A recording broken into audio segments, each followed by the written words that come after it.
Hello, everyone, and welcome. My name is Andrea, as I said before, and I work on the marketing team at the Strand.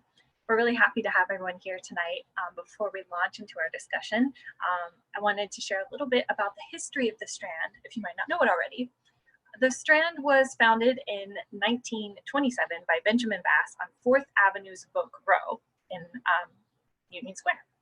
Stretching from Union Square to Astor Place, Book Row gradually dwindled to 48 bookstores until after 48 years, the Strand is the sole survivor, and it's now run by third-generation owner Nancy Bass-Wyden. We want to thank you all for your support, especially over the last 3 months, because without our loyal community of book lovers, we wouldn't be where we are today. And also, if you didn't know, we reopened the store yesterday for the first time in 3 months. So if you're in the New York area, we would love for you to come by and actually come inside again. Tonight we have with us Hannah Orenstein, who is celebrating the release of her book, Head Over Heels.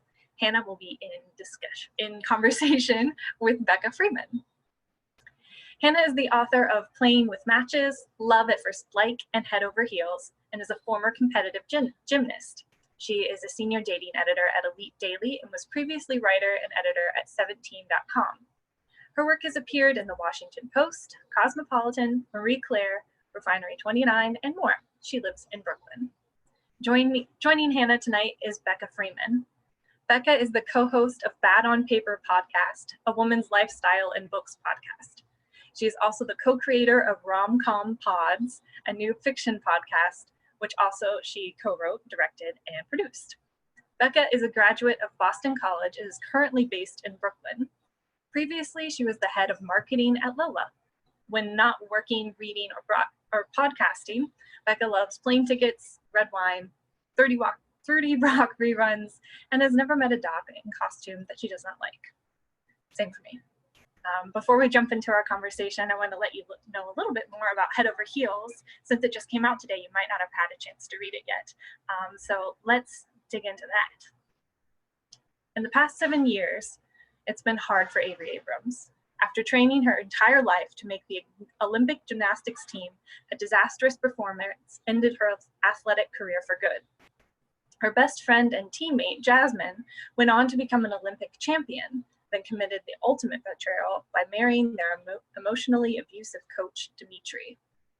Now reeling from a breakup with her football star boyfriend, Avery returns to her Massachusetts hometown, where her new coach, Ryan, asks her to help train a promising young gymnast with Olympic aspirations. Despite her misgivings and worries about the memories it will evoke, Avery agrees. Back in the gym, she's surprised to find sparks flying with Ryan, but when the shocking scandal in the gym would break, its shattering effects not only affect the sport, but Avery and her old friend, Jasmine. I'm a little tongue-tied tonight. Thank you for your patience. Without further ado, please let me introduce Hannah Orenstein and Becca Freeman. Hi, Hannah. Hi, Becca. How are you doing? I'm good. I'm so excited to chat with you about your book tonight. Thank you so much. I'm so excited to be here. And to everybody who's watching at home, thank you so much. I'm just so grateful that we can celebrate together, even if we're not all in the same room. Likewise. So I read this book last month, and I read a lot of romances, and I loved this book. I thought the gymnastics element was such a fun, unique twist and unlike anything I'd ever read before. Thank you. But since the book just came out today, I'm guessing that most of the people who are with us have not read the book yet. So maybe you can read a little bit for us so that they can get a taste of what the book is like. Yeah, I would love to. Great. So I'm going to read a little bit of a scene from the beginning of the book where Avery is on a first date with a guy from her hometown who recognizes her as a gymnast, and the date doesn't go very well. And she winds up having a flashback thinking about her best friend, Jasmine. And she's been estranged from Jasmine for a long time. So here we go. Lucas opens YouTube on his phone and starts to type in worst gymnastics crashes. It doesn't take him long to zero in on the clip he's searching for. He gleefully hits play, and I hear the familiar roar of an athletic arena cut through the bar's din. I can hear the faint, sing-songy chant of my name. Let's go, Avery, let's go. I don't need to watch. I know it by heart. Me, 19 years old, in a shimmering red leotard and a ponytail, performing the sharply sultry opening dance moves of my floor routine at the 2012 Olympic trials. Even all these years later, the music stirs my muscles. This is where I pirouette. This is where I roll my hip. I ground myself back into reality on the bar stool, willing myself into stillness. But I can't forget what I know is playing out on screen, the younger version of me launching into my first tumbling pass. It's the most impressive one of my routine. Round off, back handspring, whip, back handspring, double twisting, double back somersault. I'd performed it 1,000 times before. But this time, I under-rotated and came crashing down onto the blue spring floor while I was still spinning. There was a horrific shredding sensation in my knee before my hands even hit the ground. And then I crashed. It was over. All of it. Gone. Recovering from surgery was tough because it seemed as if there was nothing to recover for. I was 19 years old.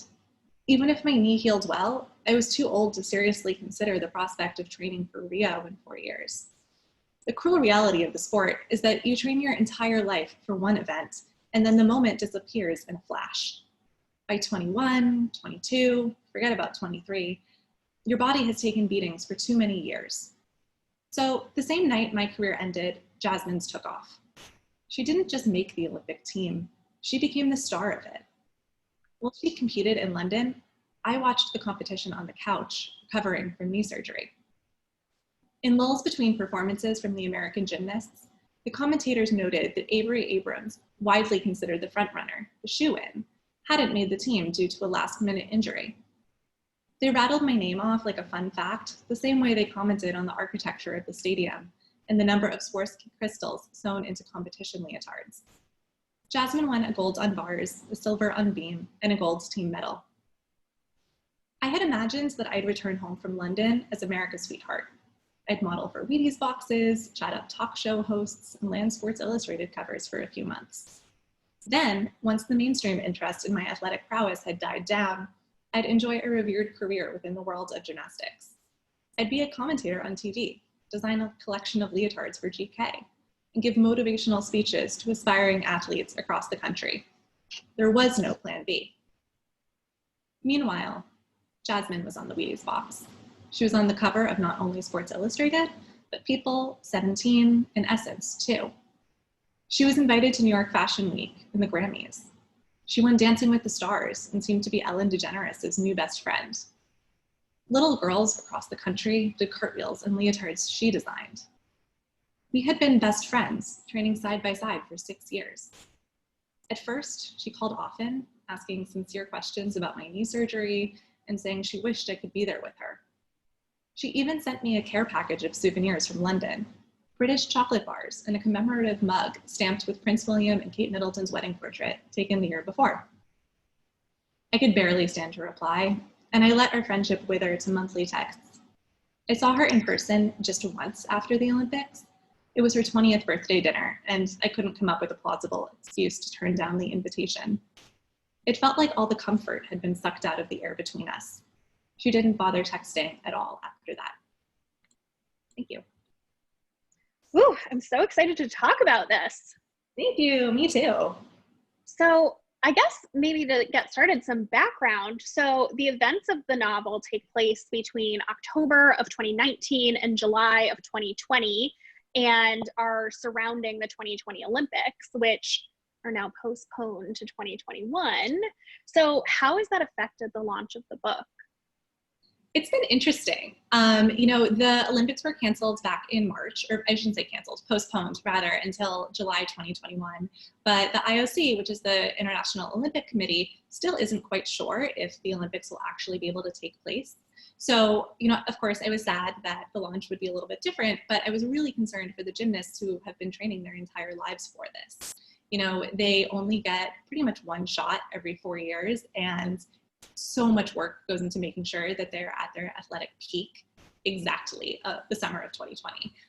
So it's a little sad, but you know, we've transitioned all our events to online. I'm on Zoom, I'm on Crowdcast, I'm on Facebook Live, and a lot of our book bloggers and bookstagrammers got PDFs or digital copies instead of the real thing. So if you look at my tag photos on Instagram, it's all photos of Kindles, which is adorable. I love it. And you know, I've been really lucky that I think people are still excited to read something that takes place in an alternate universe in which the pandemic did not mess up this entire year. I mean, it's kind of escapist. It's like a good alternative if you're missing the Olympics. You can live vicariously through these fictional gymnasts who are just as exciting as the real deal, only you have to imagine their routines in your head. Yeah, well, you can watch a lot of YouTube. Yeah, exactly. So going back to the beginning, what inspired you to write Head Over Heels? So I was a gymnast for 15 years, and gymnastics is something that I've always wanted to write about because it was the best part of my childhood. It was something that made me really happy and gave me a lot of confidence.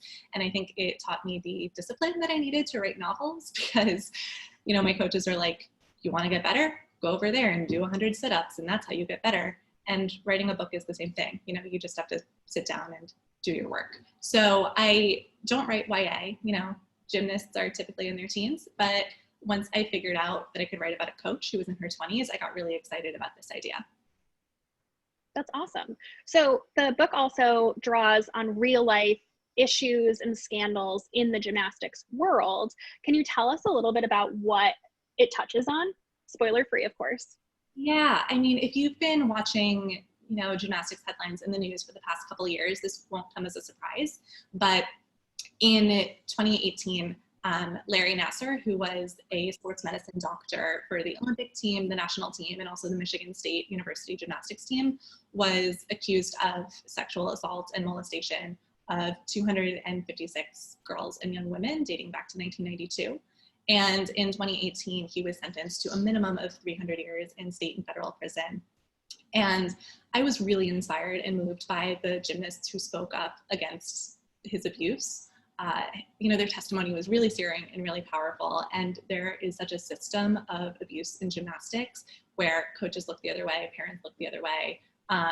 And I was just really inspired by the fact that they spoke out. So their bravery really did inspire a lot of this book, and the book is dedicated to them.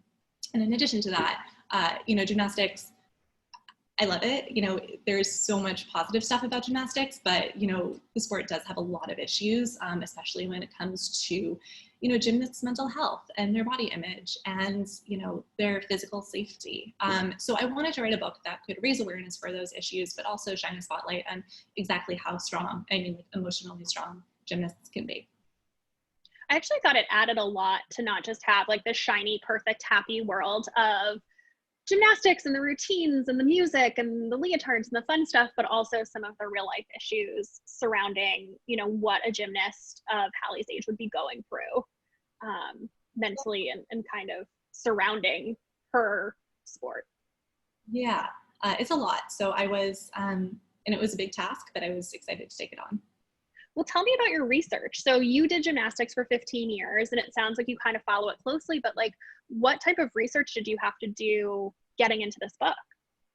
So a lot of the gymnastics details in the book, I was really lucky that I didn't have to research. So, you know, I knew what butt glue was, and if you're confused, I suggest you pick up the book. You know, and I knew what the moves were and, you know, how a routine would be put together and what the atmosphere in the gym was like. So that was just so much fun for me to write about and so nostalgic. When it came to like the more technical aspects of the sport, like what the scoring system is like and the code of points, which is super complicated, that's definitely stuff that I researched. And then prior to my current job, currently I'm an editor at Elite Daily, but I used to edit at 17 where we got to interview Olympic gymnasts all the time. So I was really fortunate to talk with gymnasts like Lori Hernandez, who was an Olympian, with Michaela Maroney, also an Olympian. And those experiences were really inspiring to me.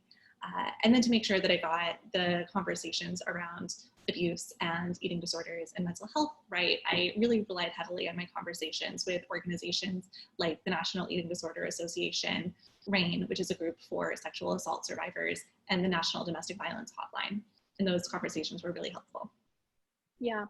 So it sounds like you've talked to a lot of gymnasts through 17 and maybe some in your research, but do you have any idea how any of the gymnasts in real life who are going to possibly compete in the Olympics, like how they're handling it? Yeah, I mean, I'm in awe of them always.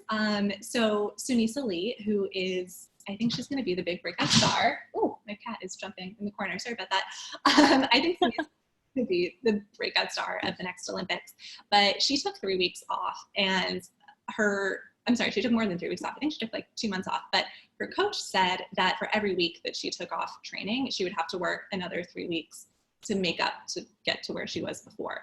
So she's back in the gym, but that's sort of touch and go because the gyms, were closed for a long time.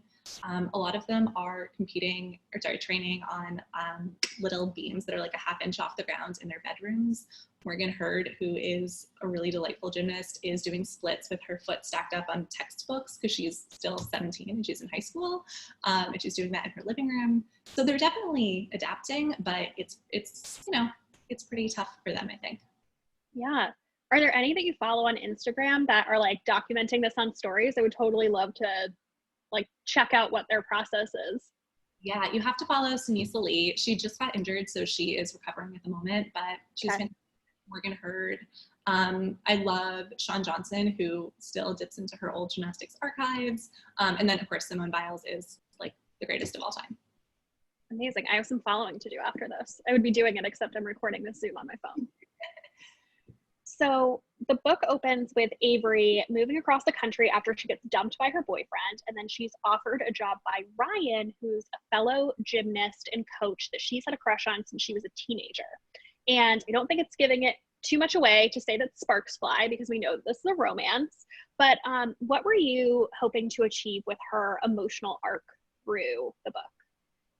So the book opens with Avery getting broken up with, and she's in a really low point. She feels like she doesn't have the ambition that she used to have, the drive that she used to have. She really has lost her sense of identity because for the past couple of years, she really, her whole life was her relationship. And when that ended, she didn't know who she was anymore. So she starts off the book feeling pretty low about herself. And she meets Ryan through this new job, coaching. And suddenly coaching gives her this entirely new sense of purpose. So it was really fun for me to write a relationship which only helped her grow stronger and stronger, not because of the guy that she's with, but because she suddenly has this new world of opportunity and she feels like herself again. So over the course of the book, without giving too much away, I was really proud of her growth. And I think she feels a lot better about herself by the end of the book. So the other core relationship is the relationship between Avery and her former best friend, Jasmine. So I want to know why you were drawn to writing about a broken friendship. Yeah. So I am really fascinated by the way the media portrays female friendship between Olympic gymnasts because these girls are really close. They are best friends. They're super supportive. Nastia Lukin just moved into a new house and Shawn sent her flowers and Simone sent her flowers and it's super cute to watch. This just happened this week. So they're really close, but they are pitted against each other because they're literally competing for the same spots on the Olympic team. They're competing for the same spots on the Olympic podium stand. So with Avery and Jasmine, I was drawn to writing a friendship in which they spent their entire childhood as best friends and they shared every experience together. And now as adults in their 20s, their lives went in two completely separate directions. And when they reconnect in their late 20s, they really have nothing in common anymore. And I thought that was a really satisfying way to explore like how both of these women have made really different, distinct choices, partly choices of their own volition, but partly choices shaped by their own success. Jasmine goes off and becomes really successful, as you heard in the excerpt that I read. Avery doesn't, and I was excited to tackle scenes that show how they try and grapple with repairing the rift between the two of them. Yeah. So housekeeping note, we have a few more questions, but if you have questions that you want to ask Hannah, throw them in the chat and we will get to those after a few more questions. So warning to think about what questions you have. So what I want to know about is I want to know more about your gymnastics career. So you said you did gymnastics for 15 years. Can you tell me how is your career similar or different than Hallie's, who is the young gymnast that Avery is training? It was definitely really different because I was never on the Olympic track. I'm 5'8". It was just never going to be in the cards for me, and I have no upper body strength, so it was also a huge but you know, I loved it. So I did club gymnastics locally from age 3 to 14. Allie Raisman and I grew up in the same hometown, and so she and I were at the same gyms when we were little kids, and she was like light years. Light years is like too small, like exponential light years. Everybody else. So yeah, I remember in middle school, people were whispering like, oh my God, like she's going to go to the Olympics. And it sounds like middle school gossip, but it's true. And then I competed with my high school team from 14 to 18. And I wanted to compete in college, but my school didn't have a team. So they suggested I try out for the cheerleading team. And I was offered a spot if I took remedial cheerleading lessons, which I absolutely did not want to do. That's the end of my career. So what was your event? Did you have like a specialty? I loved floor. It's expressive, it's creative, you get to dance, you get to tumble, it's really fun, and you feel like you're flying. Okay, so I don't know enough about gymnastics to know quite what this looks like, but what was your signature floor move? Oh my gosh. You know, I loved tumbling. So like a back tuck or a back layout on a really good day. So basically you flip up in the air, spin around, land. And I did so many of those. I was like probably dizzy by the end of practice. And wait, can you still do any of these like flips or handsprings? No, maybe on a trampoline, but I probably Okay. should. Okay. I tried to do a cartwheel recently and I was like, oh wow, can't do that anymore. Need some practice. Good for you. But most importantly, tell me about your favorite leotard, because the way that they dress is, you know, such a key part in the story of like their confidence. So I want to hear about your favorite gymnastics leotard. Yeah, my favorite was red, white, and blue. It had sort of like a big firework pattern, and it was shiny, and I felt like the coolest person in the world. And I wore that with my matching tracksuit to go see Stick It in theaters when it came out with my whole team, and we all dressed alike with scrunchies, and that's probably like the peak moment of my childhood. Ooh. See, I was a dancer, not a gymnast when I was a kid. I did gymnastics when I was really little, but then I'm 5'10", and like I was way too tall for it like pretty soon, and like they were like, she's not going anywhere in this, so like might be time to switch. So I did ballet, and it was a very strict dress code of you had to wear black leotard, pink tights. So it was like you didn't have any of those fun leotards. Like we didn't get those. I want a red, white, and blue spangled leotard. There's a lot of leotards in the book. So jealous. So this is a rom-com, but it also deals with some really dark themes that we talked about: sexual abuse, emotional abuse, eating disorders, depression. How did you ensure that you were treating these subjects delicately and doing them justice to the real gymnasts who have experienced these things? Yeah, that's a really good question. This is something that I did not take lightly at all, because while this is a work of fiction, it is inspired by real stories that people that I really look up to went through. So, you know, I said that I did speak with several organizations that focus on support and education around those issues, and those conversations were really helpful to me. And also, you know, I wanted to make sure that there was a positive arc in the book. So ultimately these characters realized that, you know, maybe things happened in the past and they were kids, and, you know, they're not responsible for that. Like other people are very much clearly in the wrong there. And as adults, they're able to take steps to recognize their own agency and recognize how much power they do have. And they take steps, without removing too much from the book, but they take steps to make sure that gymnastics is much safer for athletes in the future. So I hope that readers enjoy it. Yeah. So let's talk Fave Robcoms. So what are some other rom-com books, movies, etc., that are just your favorites that, you know, have either inspired you directly or indirectly? So the rom-com that I read that made me realize, like, oh, wait a second, like maybe I should write a book, was The Royal We by Heather Cox and Jessica Morgan. Love. And they have a sequel coming out this summer, which I'm super excited for. And I'm not a huge royal stan, but I also really loved Red, White, and Royal Blue by Casey McQuiston. The dialogue leapt off the page. And I also, a more recent one that I loved was The Idea of You by Robin Lee. And I know you've read that. I love that book. Yes, it's, oh my God, it's the best book of all time. It is. I am a huge sucker for a good rom-com, so you're speaking my language. Well, I know you have a really big, exciting project in the works with RomComs. Do you want to tell us a little?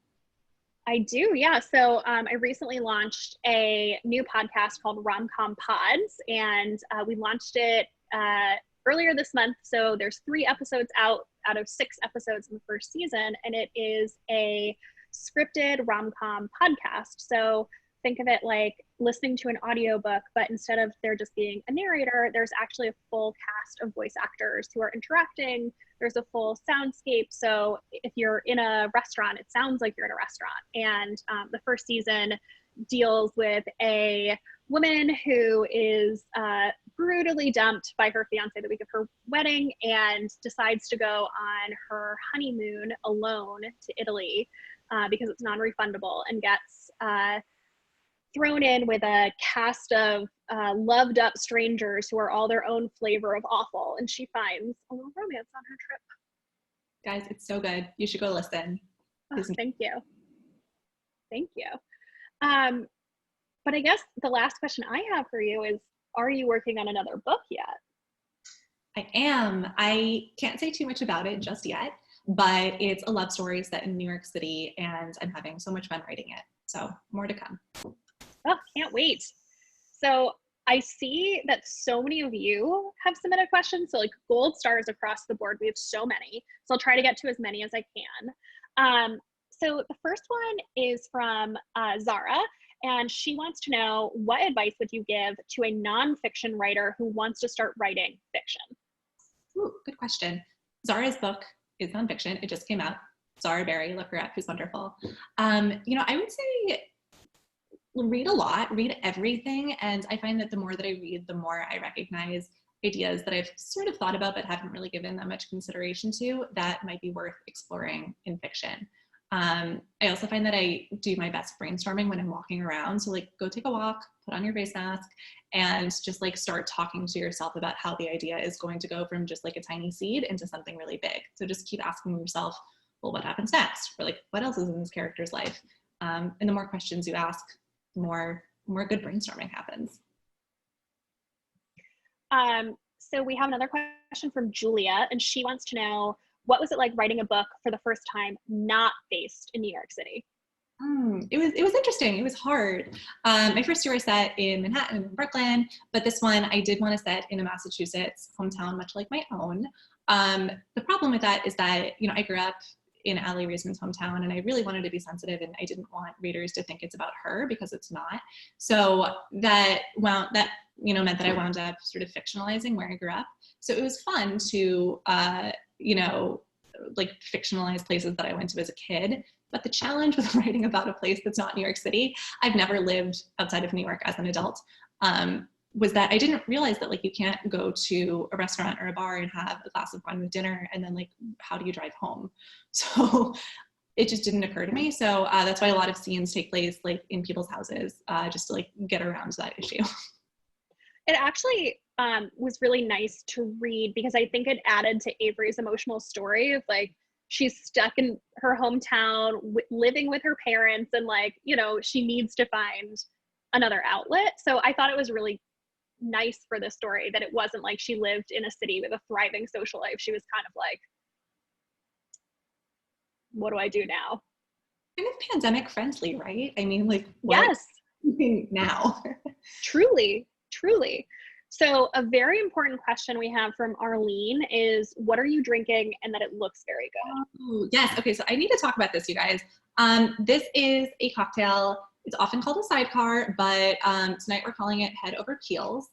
And my book lunch last year for my book Love at First Like, we did cocktails called Love at First Sip.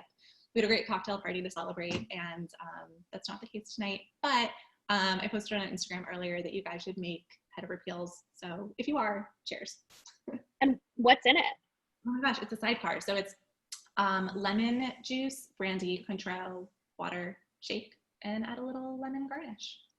Yeah, I didn't know that we were having a drinking Zoom. I would have come prepared. Nobody alerted me. All I have is a seltzer. So cheers. Cheers.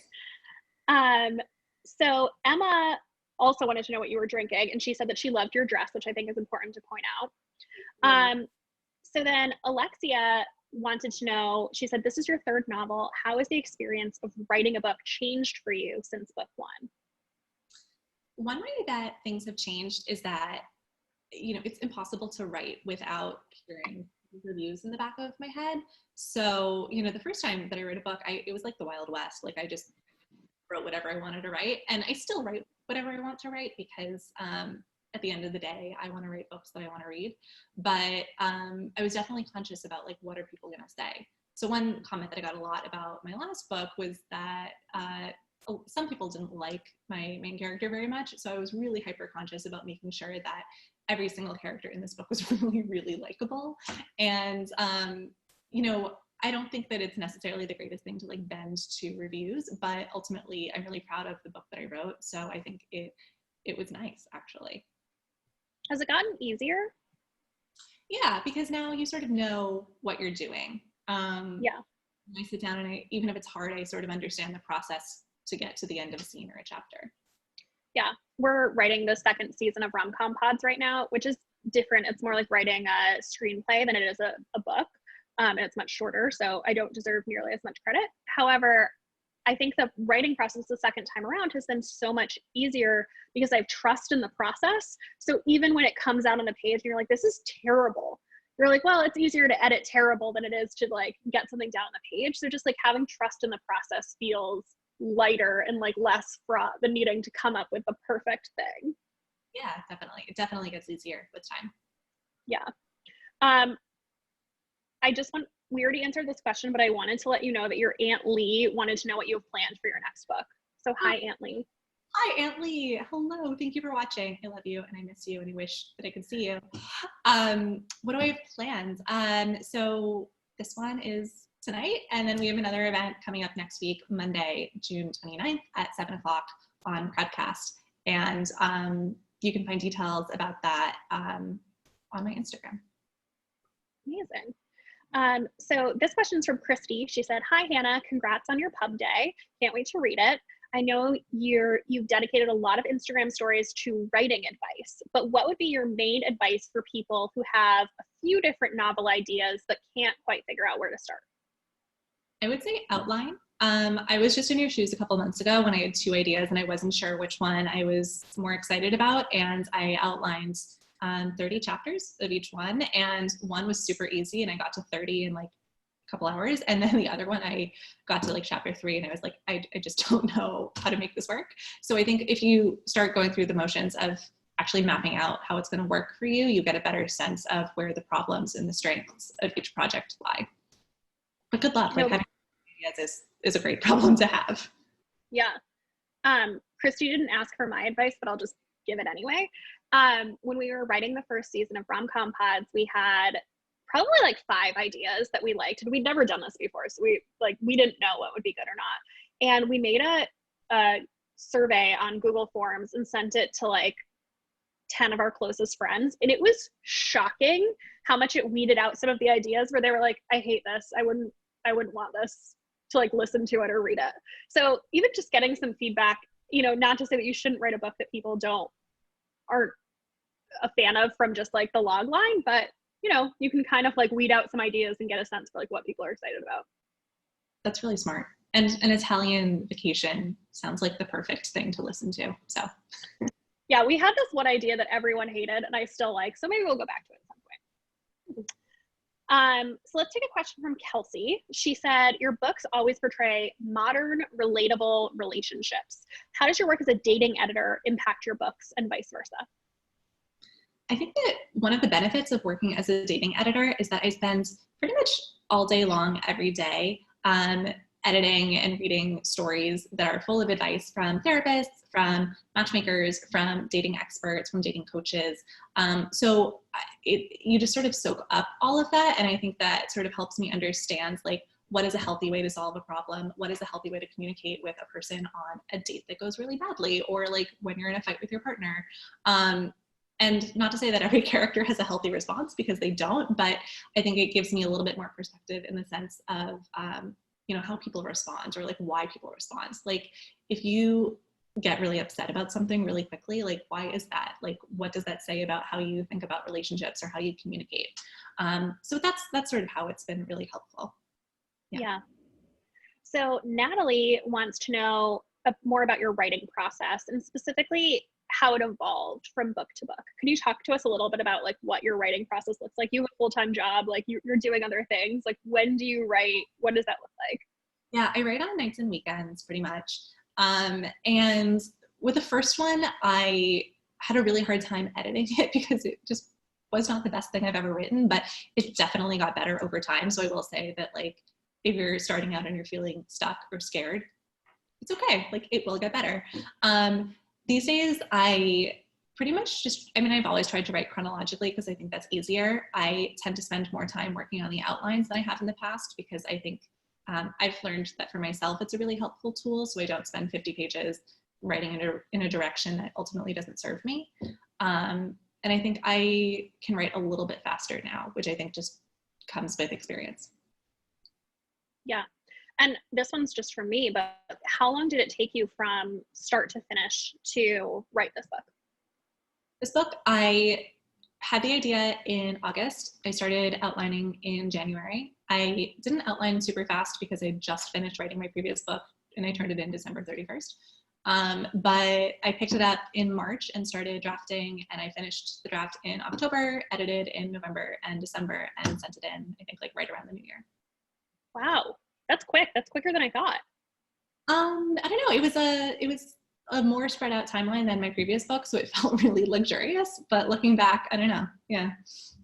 I mean, it's especially quick considering that it's not your full-time job.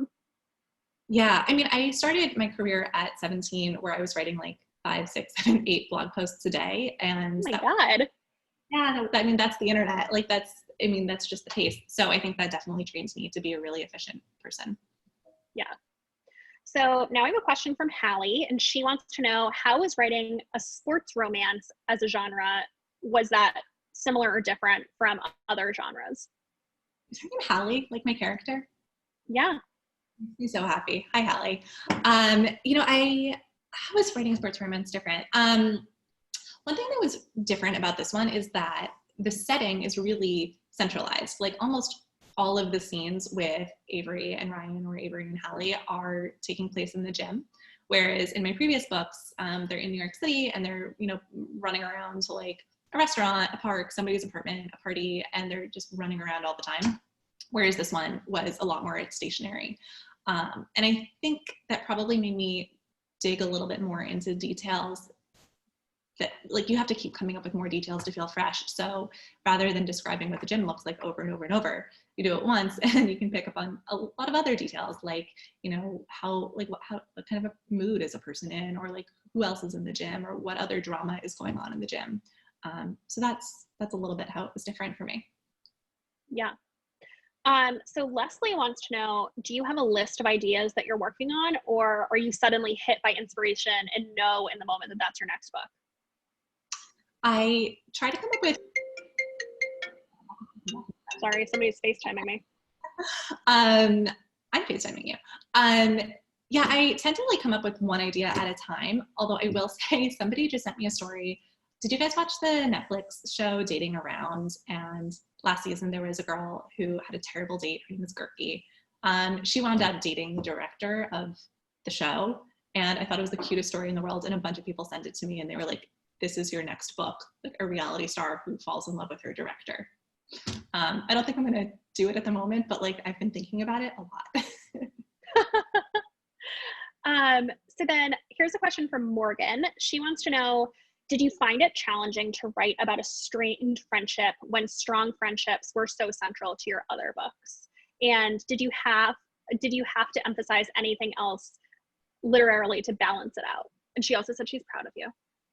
That's such a good question. Morgan is my best friend, so I'm very excited that she asked this question. I don't know, that's a hard question. I think that their friendship, I don't want to give away too much about how the book turns out, but I think I was more excited at least at first, when I first started writing those two characters, about like who they are individually. And it took me a while to figure out like what their dynamic was and how their dynamic changed over time. So I think approaching it from a perspective of like who these people are and like why they suddenly feel so strange to each other after all these years was sort of like an interesting psychological puzzle for me. And then the other piece of it is that Avery feels kind of lonely throughout a lot of the book. In my previous books, she's always, you know, hanging out with her friends and going out with her friends and, or their friends rather, and texting them. And there really isn't any of that in this book. So Avery sometimes talks to her parents and she sometimes goes on Tinder, and that's sort of it. So we did give her a friend. She eventually moves out of her parents' house and gets a roommate, and that was a really fun friendship to write. But yeah, this one I guess just had more loneliness in it. I think it'll be cathartic for people. So on my other podcast, Bad on Paper, we used to do like advice episodes. And I swear to you, every single time we put out a call for questions, we would always get questions about friend breakups. And so I feel like it's much more common than maybe is talked about, but it's also really isolating where people feel really alone in it because people aren't talking about it. So I think if you're somebody who's gone through a friend breakup, this book will be, you know, really cathartic in terms of hearing about Avery's emotional inner journey while she's estranged from Jasmine and, you know, trying to find her way back to her. Oh, thank you. Yeah. Yeah. So this is an anonymous question. Ooh. Anonymous wanted to know, is writing about topics you've experienced, like gymnastics, easier or more difficult than writing characters who have completely different experiences than you? Oh, so it's a completely different process. So in my last book, for example, a character worked in a jewelry store. I owned a jewelry store, and that's a world that I really didn't know anything about. So I actually called up a jeweler and I said, like, just explain your entire life to me. Like, what are the crazy stories that I wouldn't know about just behind the scenes? So for stuff like that, those scenes and those character stories feel a lot more like reporting. So like, I was a journalism major, so I know how to call up a source and interview them and, you know, sort of transcribe what they say and find a way to weave it into a narrative. So that feels a lot more like that, whereas writing about matchmaking and gymnastics, my first book is about a matchmaker and I worked as one. It really just feels like pulling details and memories. So I wouldn't say that anything that Avery goes through is really similar to what I went through, but her world, like the references that she makes or the thoughts she has about certain, you know, moves in gymnastics or, you know, her feelings about the gym, those are all things that I pulled from my own experiences. So it's just a really different process. Yeah. So question from Abigail, she said, you do such a good job with settings, whether in New York or elsewhere. How do you set the scene without making it too descriptive? I would write so much description if I didn't think people would get bored. In the quarantine, I've been writing really, really, really long descriptions of restaurants that are like this long just because I miss going to them.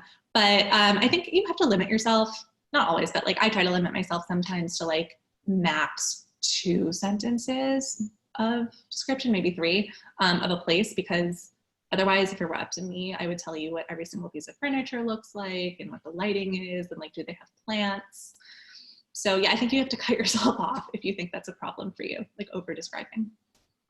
Which side do you fall on? I feel like when I first write, it's very Swiss cheesy where it's like TK thing, fill in later, versus like, I know other people who write and it's like have paragraphs and paragraphs and are trying to like cut it down. Yeah, I write pretty fast. So I write everything that comes to mind. And then if there are details that are just too difficult to think of in the moment, I do TK. For those of you who aren't journalism people, TK is like what magazine editors use, like the letter T, the letter K, and it stands for to come, as in like the detail is coming, but they misspell it. So copy editors don't accidentally think it's a real word. So that just means that a detail is missing. So yeah, my drafts have TKs, and those are usually things that I have to research because I really don't know that much about them. Yeah. So Anne Teresa said that she's so proud of you and happy Pup Day. So I assume that's me, you know. Annie. We have a couple more questions before we wrap up. So Hallie again wanted to know if there were other working titles that you were using for this book before it became Head Over Heels. Oh, what a fun question. Yes. I think we were thinking about, we just had a lot of gymnastics puns. So I know that Sticking the Landing was one of them. What were the others? I think I liked Flipping Out, which I don't think my publisher really liked that much, which is probably the right decision in the long run. But I liked the idea that it's like flipping gymnastics, but flipping like sort of like losing control of everything. But that one, yeah, didn't make the cut. But I love Head Over Heels, so I think I it do worked. too. And I love the cover art. It's so cute. Thank you. I think they did a really great job. Great. So we have another anonymous question. They wanted to piggyback off the earlier question where you talked about interviewing people. And do you think it's easier to write a novel if you have journalism or some other writing experience under your belt?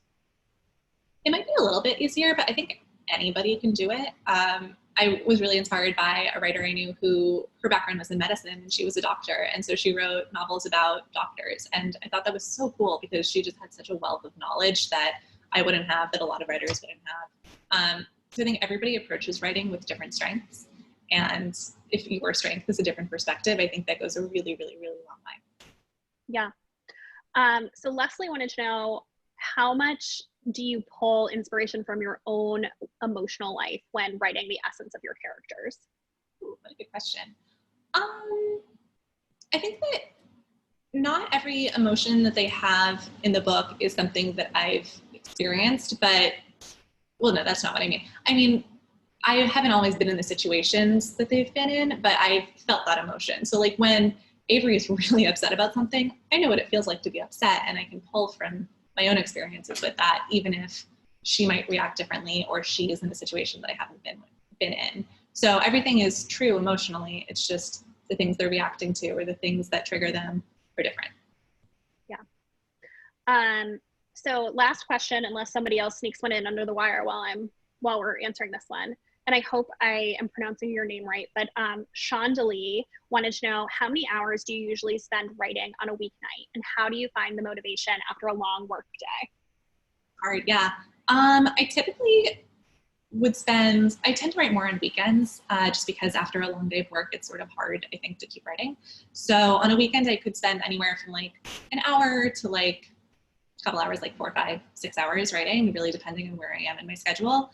And if I'm writing on a weeknight after work, my favorite thing to do is to just like shake off the day, like go to dinner with a friend or like do something fun that's not work related. And then I'll come back and I'll write for like an hour. And I track my word count in a big, really nerdy spreadsheet because I think that keeps me motivated. So I know that I typically write between like 600 and like 1,200 words in a session. And a novel's 80,000 words. Awesome. So that wraps up our questions that we got for you. So Hannah, I'll turn it over to you or Andrea for a wrap. And after you, yeah.